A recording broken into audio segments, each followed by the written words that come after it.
Halo teman-teman, selamat datang ya di SF Channel, Sejarah dan Filsafat Channel.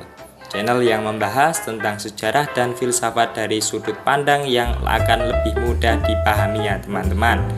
Oke, kita langsung aja. Pada kesempatan hari ini kita akan sedikit membahas tentang kerajaan pertama Islam dan juga paling berpengaruh di Pulau Jawa. Apa itu teman-teman? Ya, betul sekali, itu adalah Kesultanan Demak.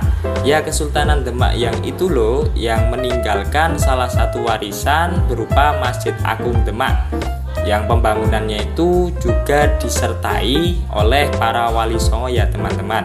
Jadi pastikan kalian menonton video ini sampai habis ya. Dan jangan lupa bisa like, share, and subscribe dulu ya teman-teman. Oke.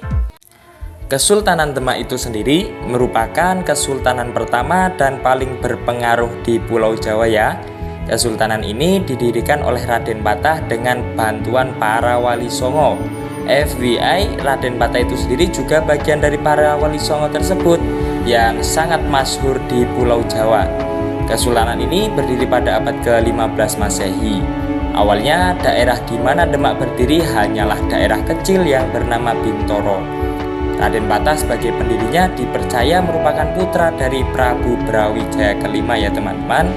Raden Patah juga memulai membangun Demak dengan memfokuskan pada penyatuan kekuatan politik dan ekonomi.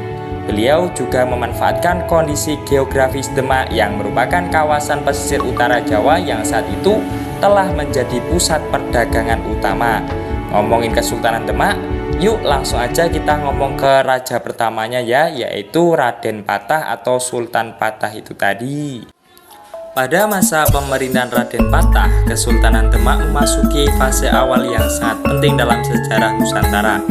Raden Patah yang mendirikan Kesultanan Demak pada akhir abad ke-15 berhasil mengubah Bintoro menjadi pusat pemerintahan yang kuat dan berkembang pesat.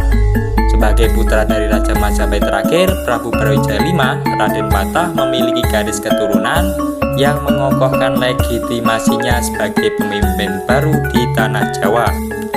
Setelah itu, Raden Patah memulai pemerintahannya dengan fokus pada konsolidasi kekuatan politik dan ekonomi. Dengan memanfaatkan posisi strategis Demak di pesisir utara Jawa, ia berhasil membangun kerajaan yang menjadi pusat perdagangan utama di kawasan tersebut. Para pedagang dari berbagai wilayah, baik dari Nusantara maupun dari luar negeri, seperti Arab dan India, berdatangan ke Demak untuk melakukan aktivitas perdagangan yang semakin memperkuatkan perekonomian kerajaan Demak itu sendiri. Selain memperkuat aspek ekonomi, Raden Patah juga berperan penting dalam penyebaran agama Islam di Jawa dan sekitarnya. Dengan dukungan dari para ulama dan tokoh agama termasuk wali songo diantaranya, ia berhasil mengintegrasikan ajaran Islam ke dalam kehidupan sehari-hari masyarakat Jawa. Salah satu bukti nyata dari kontribusi ini adalah pembangunan Masjid Agung Demak yang menjadi pusat kegiatan keagamaan dan sosial serta simbol penyebaran Islam yang damai. Raden Patah juga menunjukkan kemampuan diplomasi yang luar biasa. Ia menjalin hubungan baik dengan kerajaan-kerajaan tetangga dan membangun aliansi yang memperkuat posisinya di tanah Jawa.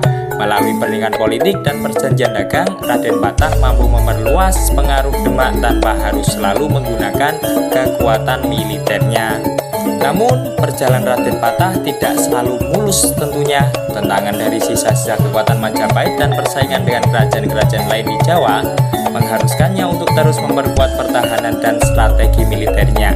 Meski demikian, di bawah kepemimpinan Raden Patah, Kesultanan Demak mampu bertahan dan berkembang menjadi salah satu kekuatan utama di Nusantara. Dengan wafatnya Raden Patah pada tahun 1518 Masehi, tongkat estafet kepemimpinan diteruskan kepada putranya yakni Pati Unus yang melanjutkan perjuangan ayahnya dalam memperkuat dan memperluas pengaruh Kesultanan Demak. Warisan Raden Patah sebagai pendiri dan pemimpin visioner tetap dikenang sebagai fondasi penting dalam sejarah Islam di Jawa dan perkembangan politik di Nusantara. Oke, untuk pembahasan